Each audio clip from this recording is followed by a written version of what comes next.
Yep, we did that. I did the flowers. That was the example I did on the video for you. And then we've done foiling onto coated paper. Okay, and using the mask. So sometimes I use a mask that's just, you know, a circle I've cut out or square, and sometimes it's better to actually emboss a piece of card and then cut around the embossed area. Okay, so hopefully that's covered using embossing folders to do your foiling, and you've seen some ideas for how we get from your foiling to a card. As I say, I'll get the cards made up and do a follow-up video for the examples so you can see. Now the other thing is, when I actually pass this through my die cutting machine, and my die cutting machine happens to be a Todo, so it's got an adjustable height roller, but I do all this using the same setting as I would for a hot foil stamp. Okay, so I'm fairly confident it's a fairly standard amount of pressure I've got. But die cutting machines are all different, or slightly different. Some are more worn than others, some are just designed to be tighter. So as an alternative way of doing it, now just bear with me a moment. Right, I just need to pick up my shims, and what I have here is a 3mm die cutting plate. Okay, you can buy them as replacement compatible plates. So the lid of the GoPress is 4mm thick. Okay, that's another shim. So if you find that that's a bit too tight going through your die cutting machine, what you can do instead is use some card shims, and you probably want at least 3 thicknesses and a 3mm cutting plate.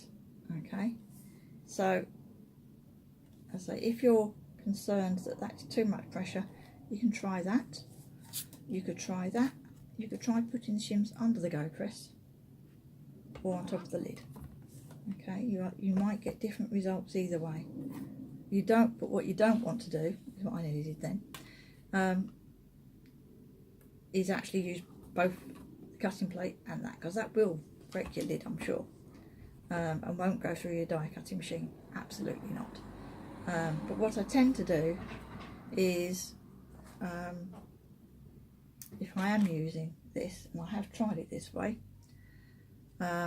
is I put my, let's find an embossing folder, so assume I've got some card in here and some foil, is I would, you know, put this on here,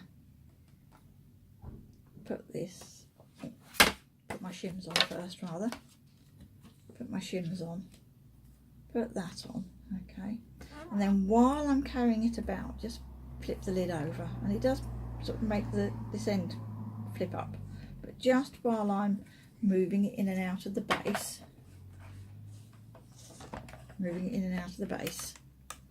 yeah, and putting it onto my die cutting machine, and then you open the lid.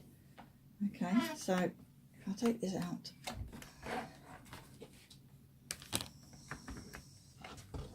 move that back.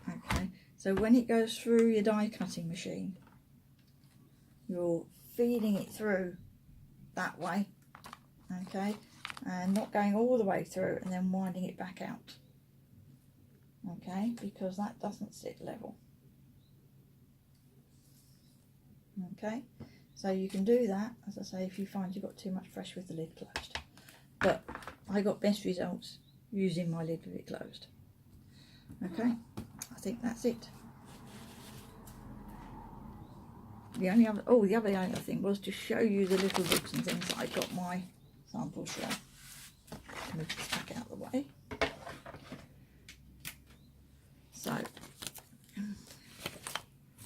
more paper and card here than I know what to do with. So my big cat, wherever that went, the big cat was from Polyachnus Pickering Decoupage Proper Pad. There it is. Okay, so that's good. And then my happy birthday was from the Hunky Dory Little Book of Everything. Didn't get around to playing with that one. But these are great. I mean, there's all kinds of things in here, and you can just think, oh, I could put a border on that, or just embellish that at a corner, and it would make it really pop. It doesn't have to be silver foil. It could be turquoise or purple or glittery. Yeah, it can make these pages that are beautiful designs into something really exciting. The sort of thing that you get in a card kit when you get foiled toppers. And when I got my GoPress, that's really the kind of look I wanted to achieve. So I can foil the edges of my toppers using the backs of my dies. I can add embellishments around the edges using my embossing folders. Okay, wish I could find that big cat, but I have buried it somewhere. And if I wanted to, having done something like this, before I colour it, I could actually foil with the back of my die cut, but before I put the ink on, because I'm not sure how well the foil would take afterwards. Or you can just cut it out, mat it and layer it onto something else that's got a foiled edge. Put it behind an aperture with a foiled edge. There's an idea. So, oh, where was my aperture?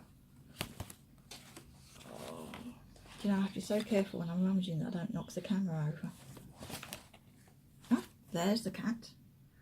So just to remind you.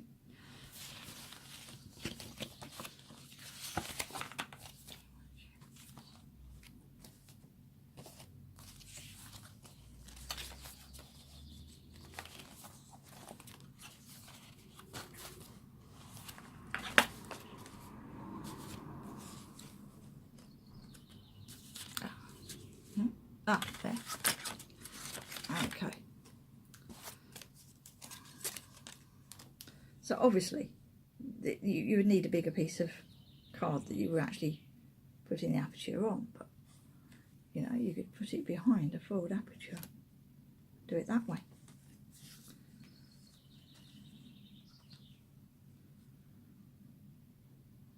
Yeah.